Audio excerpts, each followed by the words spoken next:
Hola, querido amigo, buenos días.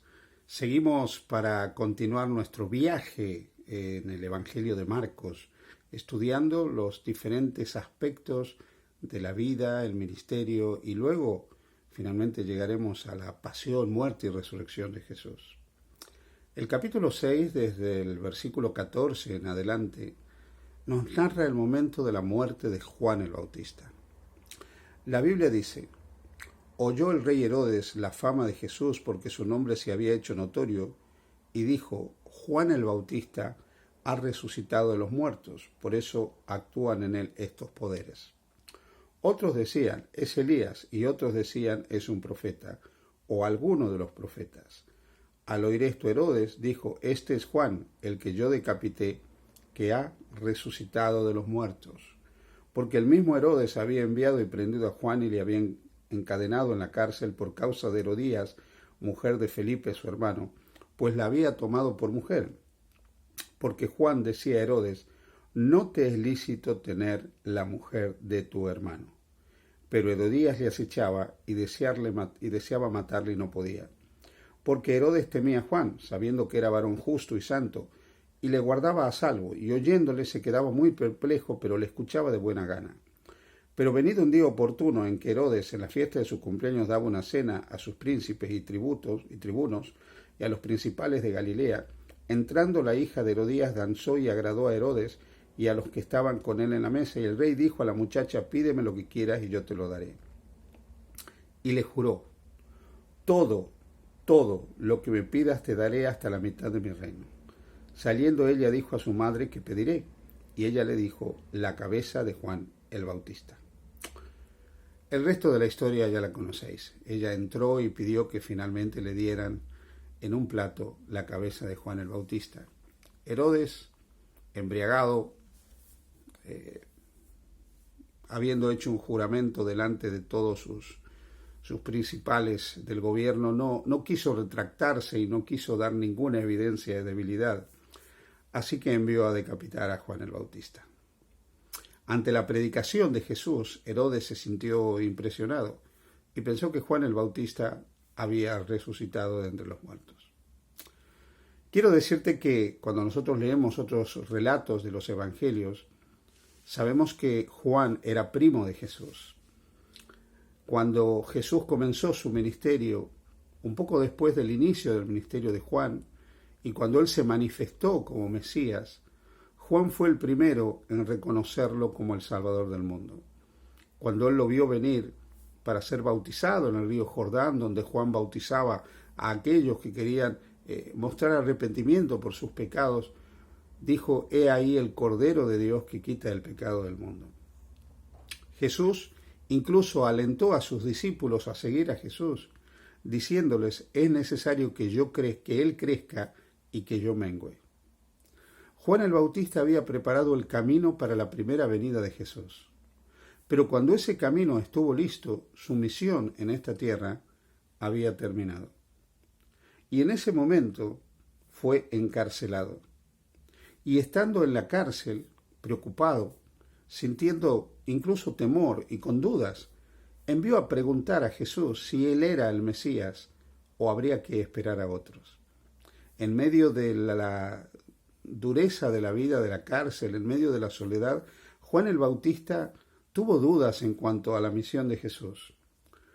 Pero el relato bíblico nos dice que Jesús le mandó a decir que los ciegos veían, que los cojos andaban, que los sordos y los mudos volvieran a tener una nueva vida, y que era bienaventurado el que no se escandalizara de él. Juan el Bautista entendió que se estaba hablando del Mesías. Entendió que el cumplimiento de aquellas profecías que anunciaban al Mesías se había cumplido, y siguió en la cárcel hasta el momento de su muerte, en que fue decapitado por orden de Juan el Bautista. De él Jesús dijo: entre los nacidos de mujer no hubo uno más grande que Juan el Bautista.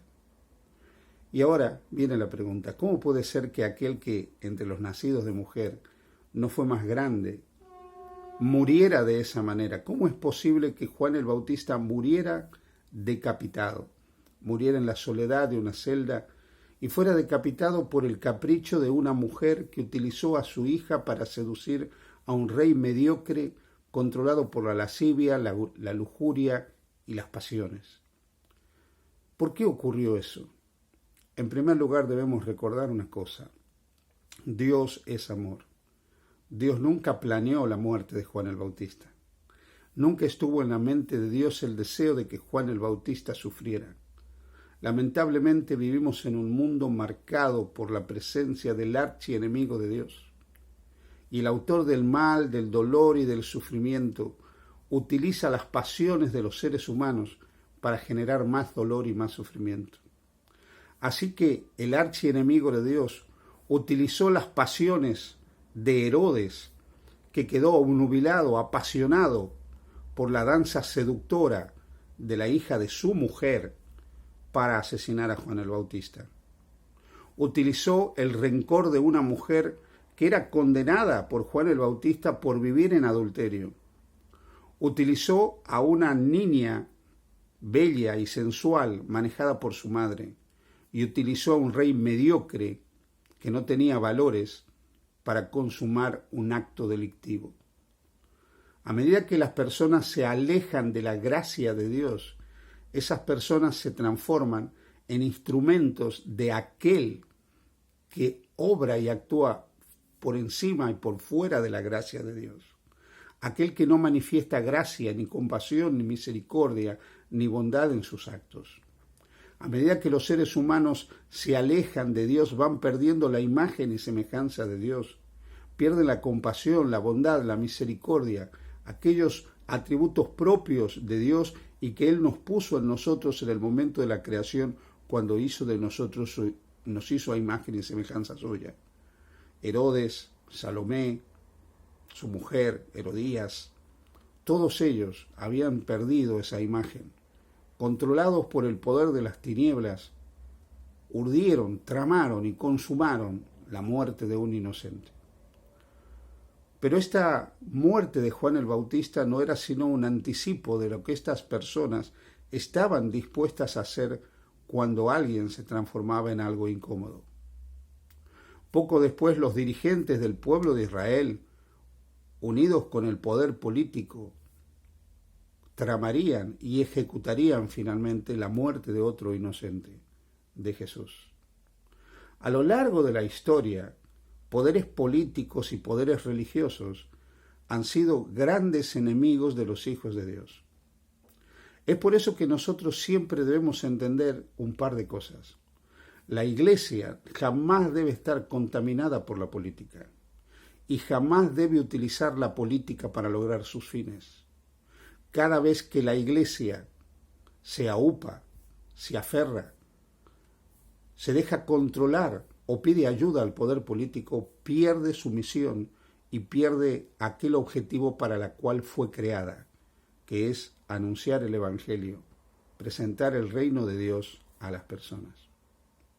Cada vez que la Iglesia se unió al poder político, se transformó también en un poder perseguidor, porque finalmente el Estado se ha transformado a lo largo de los siglos en un poder también perseguidor del pueblo de Dios. Este Estado puede ser de diferentes tipos de gobiernos. No solo el comunismo marxista-leninista ha perseguido al cristianismo.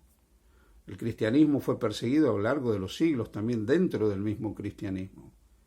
El error siempre ha perseguido a la verdad. La falsedad siempre ha perseguido a la verdad. Así que los mismos cristianos a lo largo de los siglos también han sido perseguidos por otros cristianos. La muerte de Juan el Bautista nos enseña que de este lado de la eternidad, el mal, el dolor, la enfermedad y la muerte son inevitables. Pero en última instancia lo que nosotros tenemos que tener claro es que cuando nos aferramos a Jesús, la vida no es simplemente un soplo momentáneo, un tiempo de este lado de la eternidad. Porque Juan el Bautista cerró sus ojos el día que fue decapitado, pero los abrirá en la mañana gloriosa de la resurrección para compartir la eternidad que Jesús ganó para él en la cruz del Calvario. Quizás tu vida y la mía en algún momento estén marcadas por el dolor y el sufrimiento, por pruebas que aparentemente van allá de nuestras fuerzas. Dios jamás permitirá algo que no pueda soportar. Pero si de alguna manera el enemigo de Dios golpea tu puerta y trae el dolor, la desgracia y el sufrimiento a tu vida, recuerda que Jesús te dará el consuelo y la fortaleza que necesitas para enfrentarlo. Y si nuestros ojos se cierran en medio del dolor y el sufrimiento, a semejanza de los de Juan, se abrirán en la mañana gloriosa de la resurrección. Confía en Jesús, entrega tu vida a Él y pase lo que pase, no sufrirás daño de la muerte segunda.